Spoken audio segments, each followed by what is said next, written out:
Alright, so last time, if you recall, we figured out that the equivalent resistance for resistors in series just means you add up the resistances, whereas if they're in parallel, you kind of add up the reciprocals and then take a reciprocal of that to get your equivalent resistance. Now, it gets somewhat more complex if you're trying to find the equivalent resistance of a collection of resistors. So, let's say right here we've got some battery, we've got resistors. Okay, you kind of have to break down the circuit and figure out what resistors are in series with what other resistors and what resistors are in parallel with other resistors. So, if we look at this right here, we can see these two resistors are in parallel with one another. But if we take these two to be a combination of resistors, then this combination of resistors is in series with these two resistors. So if we call this R1, R2, R3, R4, R2 and R3, again, are in parallel. So I'm going to call it R23, the combination resistance of this pair. Would just 1 over that would be 1 over R2 plus 1 over R3, and then the equivalent resistance of the entire circuit would just be R1 plus R23 plus R4, because this pair, again, like I said, is in series with the other two resistances. Okay, so if I start giving you some values, let's say R1 is 12 ohms, R4 is 15 ohms, R2, let's say, is 10 ohms, and R3 is, I don't know, 20 ohms. Then we can find the overall equivalent resistance. The resistance of 2 and 3 together is that'd be 1 over 10 plus 1 over 20, which is 3 over 20. So that means that R23 is 20 over 3, or, oops, sorry, R23 is 20 over 3, which is, what, 6 2/3, 6.67, or 6.6 repeating. And then the equivalent resistance of the entire circuit, that's a terrible. And so then our equivalent resistance is just R1, 12 plus R23 plus R4, right, which comes out to, is 12 plus 15 is 27, plus 6 would be 33.6 repeating ohms, which, I only made this, let's say I made this 10 point, so they have two sig figs, which would be about 34 ohms would be the resistance for the whole circuit. Okay, so this is the equivalent resistance. Now let's say I asked you to find the current through the battery. Well, this would just be an application, V equals IR. So if I tell you the battery is, well, I don't know, 12 volt battery, then we've got 12 is the current times 34, and our current is at 33.6 repeating over 12, which is whatever it is, 2 point something. And so you can just plug that in, answer. Let's look at another example. Okay, and I'll call this R1, R2, R3, R4, R5, R6, and we'll start throwing down some values. Make this 15 ohms, 10 ohms, 8 ohms, 25 ohms, 12 ohms, and 20 ohms.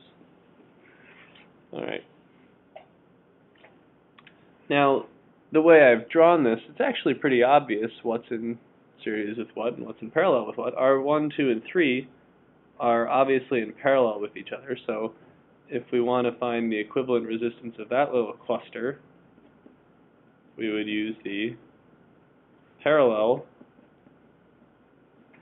formula, add up the reciprocals and take a reciprocal. Alright, so the equivalent resistance of that little piece is just 1 over 15 plus 1 over 10 plus 1 over 8, and I'm going to grab my calculator.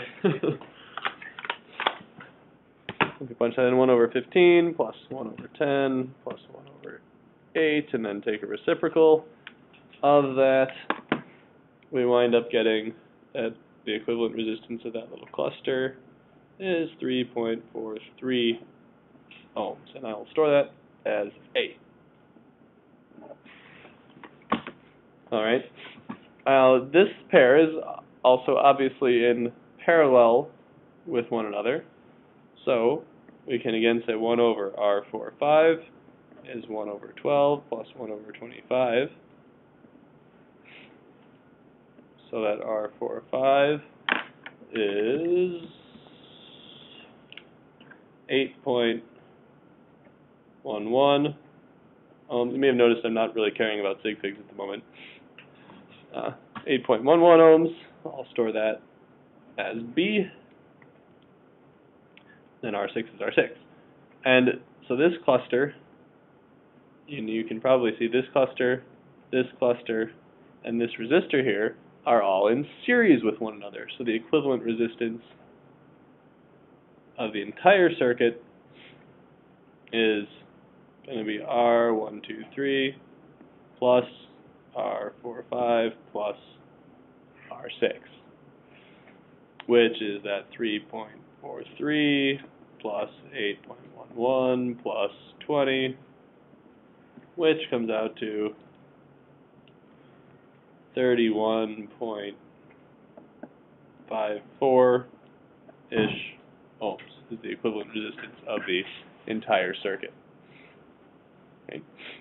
Now, if we have an example like this, it's a little bit harder to tell what's in series with what and what's in parallel with what because of the way that I've drawn the circuit. Okay. Now, in this case, it might be easier. Hi, Terry. In a case like this, it's probably easier to think about if we redraw our circuit, okay, and draw it in a way that more closely resembles this, so it's easier to tell what's in parallel with what, what's in series with what. So you have to kind of think about it and break it down piece by piece. All right, so if we follow where current would flow, like basically any point where a current is going to split, it means that there is going to be something in parallel. Whereas any time current flows consecutively through different resistors without splitting, they're going to be in series. So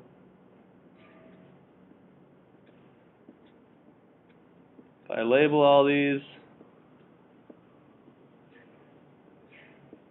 7 resistors, let's look at this. Well, if we just follow, we can see going around this corner, this current's just going to flow through R2, then through R3, then through R4. So this, we've got R2, 3, 4, and that is in series. Okay, those 3 resistors are in series with one another. And if we, let me look, let's see, here, there's a split. Okay, so 2, 3, 4, 2, 3, 4, and R5 there's this junction where the current splits off and some of it goes here and some of it goes here. So those two are in parallel with one another. These 3 are in parallel with that one. Okay. Now, this whole resistor combination, all the current that flows into this combination, will flow out here and go through R6, which means that if we look at 2, 3, 4, 5 with R6, they are in series. Okay? And if I extend that backwards, R1 as well, because anything that flows into R1 is going to flow through this big equivalent resistor and also through R6. So they're all in series with one another. And then R7, there's a joint here, and R7 is in parallel with the equivalent resistor that is the rest of the circuit. So, the way I'm going to redraw this will make it more, we've got R7 is in parallel with everything else. So, we can go R7, and then it's in parallel with this equivalent resistor, okay? Which is made up of R1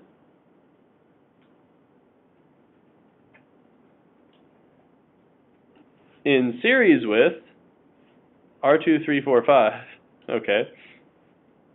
So then we've got something going on here, but then when we come out of that, R6 is going to be in series with whatever's going on in here. And if we go back to 2, 3, 4, 5, okay, R5 is parallel to 2, 3, 4, 5, but 2 and 3, 4, and 5 are all in series. So, or 2, 3, and 4, sorry, are all in series.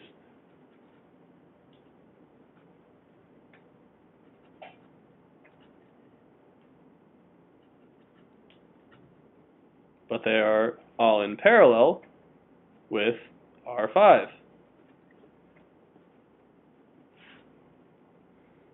And now I have all my resistors. Let me reconnect this at the end. And that is our circuit. Whew! It's intense, right? So, we want to find the equivalent resistance of this entire circuit. Well, we know R7, well, let's go down to the bottom level. R2, 3, 4.